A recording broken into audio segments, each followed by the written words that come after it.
भैया हो आप लोग बहुत दिन से बोल रहे थे कि ज्योति भाभी का वीडियो आप क्यों नहीं बनाते हैं, भाभी कैसी है। तो मैंने भैया और भाभी का एक वीडियो बनाया हूँ, अभी आप सभी के लिए लेके आए हैं क्योंकि आप लोग बहुत प्यार करते हैं उनको, बहुत आशीर्वाद देते हैं। तो उनके घर में एक बर्थडे मना है, उसी का कुछ न्यूज़ लाए हैं। पूरा वीडियो को देखिए और आशीर्वाद पवन भैया और ज्योति भाभी को जरूर दीजिए। पलक झपकते भोजपुरी के सारा खबर पहुंच जाई रउआ तक।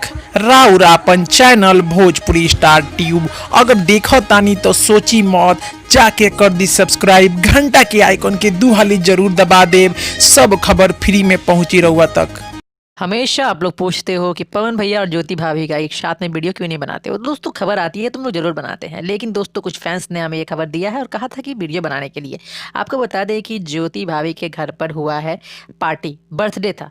पवन सिंह जी की साली का बर्थडे था और उनका नाम है जूही सिंह। आपने पवन सिंह जी के साथ भी बहुत बार देखा होगा और बहुत सारे फैंस ने हमें ये खबर दी कि भैया इस पे वीडियो बना दीजिए थोड़ा सा।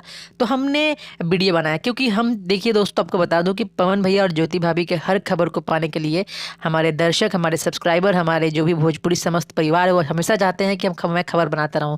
तो मैं कोई भी फेक खबर नहीं बनाता हूं, हमेशा कोशिश करता हूं कि आप लोगों तक खबर को पहुंचाऊं। और देखिए ये है जूही सिंह जिनका बर्थडे था। जूही जी आपको ढेर सारी शुभकामनाएं बर्थडे की। आप हमेशा ही खुश रहो और हमारी ज्योति भाभी खुश रहे, हमारे पवन भैया खुश रहे और ऐसे ही भोजपुरी में आगे बढ़ते हैं। उम्मीद करता हूँ ये खबर अच्छा लगा होगा। अच्छा लगे तो लाइक शेयर कमेंट दूसरे फैंस तक पहुंचा दीजिए। तब तक के लिए यही बोलूँगा, जय हिंद।